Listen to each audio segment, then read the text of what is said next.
हूं आपके साथ मनीष शर्मा। बुलेटिन की शुरुआत इस वक्त की बड़ी खबर के साथ कर लेते हैं। गहलोत मंत्री परिषद की बैठक खत्म हो चुकी है। गहलोत मंत्री परिषद की बैठक में बड़ा फैसला लिया गया है। सभी मंत्रियों ने बोर्ड परीक्षाओं को निरस्त करने पर सहमति बनी है। और चलिए सीधे लिए चलते हैं। गोविंद सिंह डोटासरा इस वक्त क्या कुछ कह रहे हैं, सुन लेते हैं। जितने प्रतिशत लॉकडाउन खुला है उसी हिसाब से टीचर्स को बुलाए जाएंगे, और जब तक सार्वजनिक ट्रांसपोर्ट पूरी तरीके से नहीं खुल जाता है तब तक किसी भी टीचर को जो बाहर से आता है उसको वो शाला प्रधान उसको कंपेल नहीं कर सकता है, क्योंकि काफ़ी ऐसे टीचर हैं जो दूसरे डिस्ट्रिक्ट्स में रहते हैं। तो कहने का तात्पर्य, जब सार्वजनिक ट्रांसपोर्ट खुल जाएंगे और लॉकडाउन के हिसाब से जब ऑफिसेज खोलने की जितने प्रतिशत की छूट सरकार के द्वारा दी जाएगी उतनी प्रतिशत शाला के अंदर टीचर आएंगे, शेष को दूसरे कार्य में लगाया जाएगा। इसलिए 10वीं और 12वीं की जो एग्ज़ाम्स कैंसिल की गई हैं उसके बारे में जल्दी हम मेथड तैयार करके, और जो बच्चे पढ़े हैं उनका किस प्रकार से मार्किंग होगी 10वीं और 12वीं की, वो तय करके। यानी सर ये परीक्षाएं नहीं होंगी, ये कैंसिल का मतलब यही मान? कैंसिल का मतलब ये है कि परीक्षाएं नहीं होंगी, लेकिन जैसे सीबीएसई ने ये कहा है कि अगर कोई बच्चे उससे हमारी मार्किंग से संतुष्ट नहीं होंगे तो फिर सामान्य स्थिति होने पर, कोरोना खत्म होने के ऊपर उसके ऊपर विचार किया जा सकता है। तो ये विकल्प हमारे लिए भी खुला हुआ है, लेकिन आज की तारीख में जो फैसला हुआ है वो ये हुआ है कि 10वीं और 12वीं की राजस्थान माध्यमिक शिक्षा बोर्ड की परीक्षाएं कैंसिल की गई हैं, नहीं होंगी। क्या पैटर्न कुछ डिसाइड, कुछ फॉर्मूले पे बात हुई है सर? क्या नहीं, वो फार्मूले पे यहाँ पे बात नहीं, वो एजुकेशन डिपार्टमेंट को तय करना है कि किस प्रकार से उन्होंने टेस्ट लिए हैं, हाफ ईयरली एग्जाम्स ली है, 10वीं के क्या मार्क्स हैं, 11वीं में उसकी क्या परफॉर्मेंस है, 12वीं में जो बच्चा पढ़ा है उसने किस प्रकार से पढ़ा है, कितना वर्कबुक में काम किया है, कितना उसने टेस्ट में लिखा है, कितना ऑनलाइन वो बिजी रहा है, किस प्रकार से रहा। तो वो सारी चीज़ें देख करके एक मेथड जल्दी हम लोग तय करेंगे जिससे बच्चे के भविष्य के साथ में कोई खिलवाड़ ना हो और वो पूरी तरीके से संतुष्ट रहे कि हाँ मैं इस कैटेगरी का था जितने नंबर मेरे आए। नए शैक्षणिक सत्र को लेकर एक बार दोबारा बता दीजिए सर। क्या नया शैक्षणिक सत्र 6 तारीख तक था, 7 से खुल गया। पीओ हमारा पहले से ही मौजूद है, कोरोना में उसकी ड्यूटी है। जितना लॉकडाउन कार्यालय खोलने के बारे में छूट देगी सरकार, उतने प्रतिशत टीचर को ही स्कूल में बुलाया जाएगा। लेकिन जब तक सार्वजनिक परिवहन चालू नहीं होगा तब तक वो टीचर अगर विद्यालय में नहीं जाता है तो उसके खिलाफ किसी तरह का कोई एक्शन नहीं होगा जो जिले से बाहर का है या आ नहीं सकता हो किसी कारण से, क्योंकि ये हमारी ड्यूटी में आता है कि सार्वजनिक ट्रांसपोर्ट नहीं खुला हो तो झुंझुनू का आदमी, अलवर का आदमी बाड़मेर में कैसे जाएगा, इसलिए उसका भी हमने ध्यान रखा है।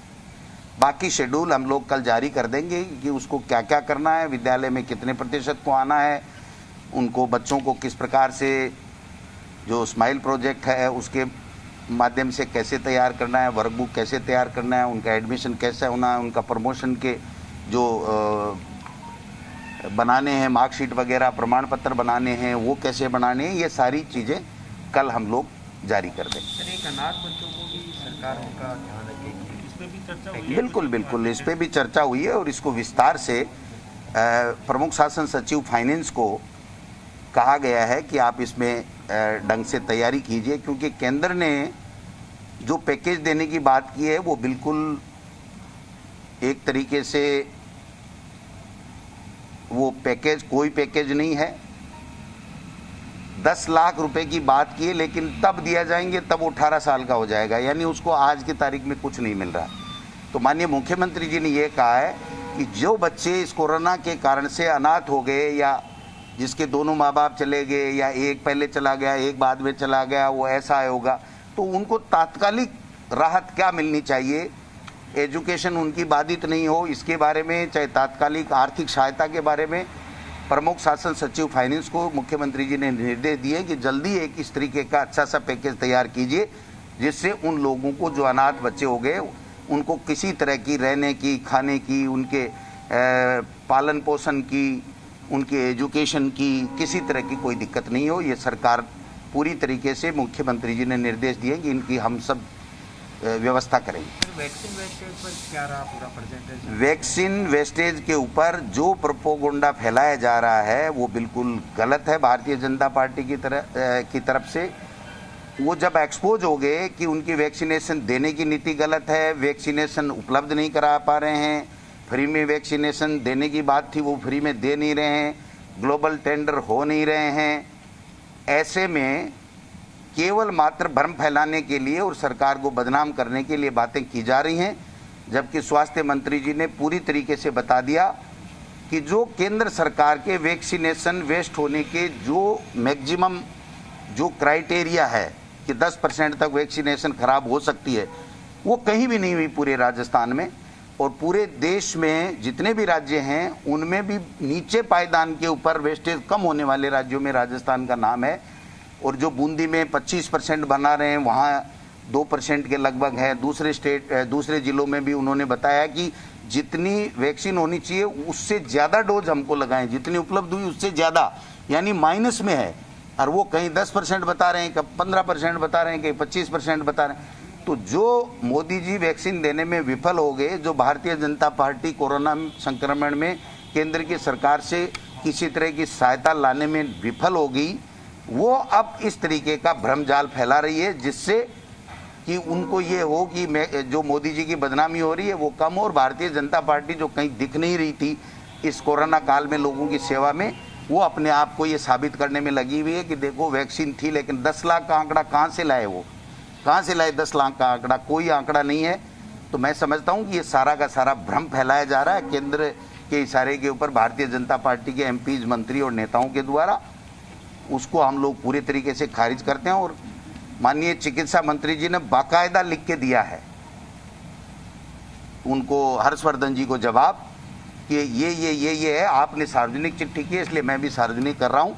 उसका जवाब आज तक हर्षवर्धन जी की तरफ से नहीं है। कोरोना में सर शानदार प्रदर्शन किया है पूरे प्रशासन ने, लेकिन फिर भी कुछ प्रशासन अधिकारियों को लेकर मंत्रियों ने शिकायत की आज सीएम से, खासकर जयपुर कलेक्टर को लेकर। तो चर्चाएं सब तरह की चलती हैं, सब अच्छा भी कहता है, किसी के कोई लगता है कि भाई मेरी बात नहीं सुनी गई होगी तो उन्होंने कहा होगा। लेकिन इस तरह की बात कोई अलग से कोई बात नहीं है। अपने अपने जो वृतांत बताते हैं आदमी के साथ, मेरे साथ ये हुआ, मैं वहाँ गया, वहाँ अच्छा हुआ, वहाँ अच्छा काम कर रहे हैं, उन्होंने मेरा फ़ोन नहीं उठाया, उन्होंने उठाया, इस तरीके की बातें चलती हैं। लेकिन वैसे कोई इस तरह की कोई शिकायत नहीं थी। उनका ये था कि भाई मेरे फ़ोन नहीं उठाया या फ़ोन पे जवाब नहीं दे पाए। प्रताप सिंह खाचरियावास जी की बात ज़रूर आई थी। बाकी सब लोग एक ही स्वर में ये कह रहे थे कि सरकार ने और अधिकारियों ने, सब ने अच्छा प्रबंधन किया है। और उससे बौखला करके भारतीय जनता पार्टी जो वैक्सीन देने में विफल हो गई केंद्र की सरकार, उसको ध्यान डाइवर्ट करने के लिए इस तरीके की झूठी भ्रामक प्रचार कर रहे हैं। कुछ अनलॉक को लेकर कुछ तैयारियां सर आने वाले दिनों में, और कुछ पाबंदियां धीरे धीरे उसको लेकर कुछ बात हुई खुलने की? वो जैसे जैसे वो कमेटी बनी हुई है तो जैसे जैसे जरूरत होगी वैसे वैसे। एक बात ये भी आई थी कि सुबह 6 से लेकर के और 11 के बजाय इसको दिन में खोला जाए। एक जो खाद बीज की दुकानें थी उसके लिए भी दिन के लिए बात आई कि सब बैंक में काम होता है। तो मुख्यमंत्री जी ने कहा है कि इसको हम दिखवाएंगे। तो मैं समझता हूँ उसके ऊपर माननीय मुख्यमंत्री जी निर्णय लेंगे। सर, आज मीटिंग से पहले प्रियंका जी ने आपसे और मुख्यमंत्री से अपील की थी इस परीक्षा को लेके। नहीं, मुख्यमंत्री जी का जो प्रियंका जी का ट्वीट है वो सभी राज्यों के मुख्यमंत्रियों और शिक्षा मंत्रियों से और पहले प्रधानमंत्री जी से था। तो निश्चित रूप से जो उनको लगा और जो जनता की भावना थी उसके मुताबिक ट्वीट किया। और उस ट्वीट को भी हमको प्रभावित किया उसने भी, कि हमारी लीडर भी ये कह रही हैं, जनता भी ये कह रही है, अभिभावक भी ये कह रहे हैं। तो हमको भी आज मंत्रिमंडल में ये निर्णय किया कि भाई हम भी एग्जाम नहीं। कोरोना विदाई की तरफ केसेस कम हो रहे हैं तो संगठन में नियुक्ति आप लोग जिलाध्यक्ष तैयारी कर रहे हैं? आज तो आई बात हुई, आज तो आई भी नहीं है यार, दूसरी और भी नहीं। कुछ और थोड़ी सर, इसके अलावा आप ही बता दो बिना सवाल के। हैं? बिना सवाल के कुछ और डिस्कशन कोई खास बात कुछ और रही हो? नहीं वो एकदम बहुत लंबी बैठक चली सर। वो तो कोरोना पे। तो अभी आपने सुना गोविंद सिंह डोटासरा को, जिन्होंने प्रेस कॉन्फ्रेंस करके साफ तौर पर ये कहा कि कोरोना का हवाला दिया है और कहा कि जो एग्जाम है वो रद्द कर दिए गए हैं छात्रों के, क्योंकि कोरोना के केसेस लगातार जो सामने आ रहे हैं उसके मद्देनजर